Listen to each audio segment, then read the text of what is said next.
Hello everyone! Welcome back to the channel. It's me again, Kuya JP, isa akong Christian na naka-base dito sa Jeddah sa Saudi Arabia. And today, pag-uusapan natin ang isang super important na topic but sometimes nakakalimutan natin. Gratitude or pagpapasalamat. Grabe no?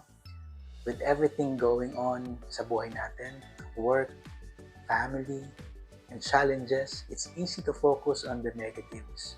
December 29 last year, nang muli akong lumipad dito pabalik sa Saudi Arabia. At ngayon, eksakto 1 month na ako ulit dito sa Saudi. And I want to take this opportunity na magpasalamat sa Panginoon sa panibagong experience, opportunities, at challenges na nakalaan para sa akin.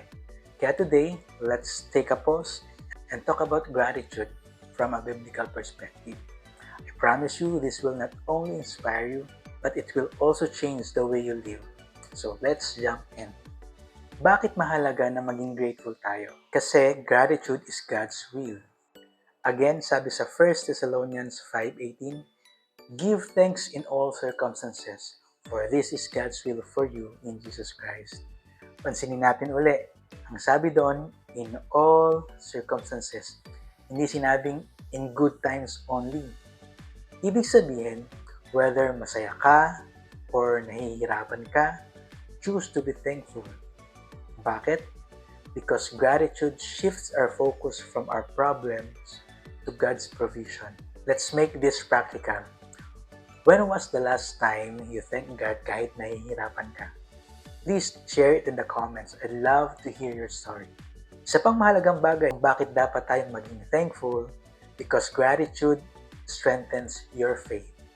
Sabi ni Paul sa Philippians 4:6 and 7, do not be anxious about anything, but in every situation, by prayer and petition with thanksgiving, present your request to God.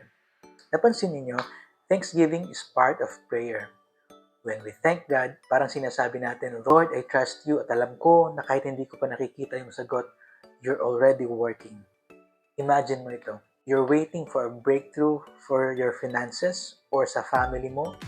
Instead of worrying, start thanking God for what He's already done and for what He's about to do. It's a game changer, I promise. Isa pang mahalagang bagay kung bakit tayo dapat maging grateful, because gratitude brings peace. Colossians 3:15 says, let the peace of Christ rule in your hearts and be thankful. Napansin niyo yung connection? When we're thankful, we allow God's peace to rule. Kapag grateful tayo, nawawala yung focus natin sa mga stress, sa mga negativity. Parang nare-realign yung puso natin sa God's goodness. Quick tip, every morning, try writing 3 things na thankful ka. Kahit simpleng bagay, like, Lord, salamat sa kape ko today. Lord, salamat sa buhay. Trust me, it will shift your mindset. Bakit kailangan tayong maging grateful? Because gratitude glorifies God. Sabi sa Psalms 50:23, the one who offers thanksgiving as his sacrifice glorifies me. When we thank God, we're not just saying, thank you, Lord. We're also acknowledging His sovereignty and faithfulness. Gratefulness becomes a form of worship.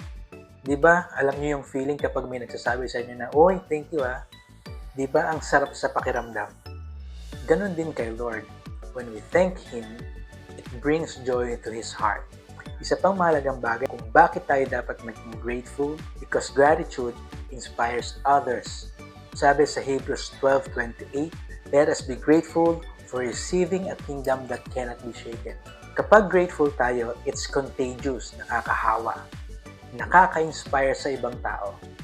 Kaya next time you're with your family or friends, mag-share ka ng mga bagay kung ano yung mga pinagpapasalamat. It might encourage them to reflect also on their own blessings. Please share one thing na thankful ka sa araw na ito. Today, let's spread positivity. So, that's it. Just to recap, narito ang 5 biblical principles of gratitude. 1. Gratitude is God's will. Number 2, gratitude strengthens your faith. Number 3, gratitude brings peace. Number 4, gratitude glorifies God. And number 5, gratitude inspires others. I hope this vlog reminded you to pause, reflect, and be thankful. Life may not always be perfect, but God is always faithful.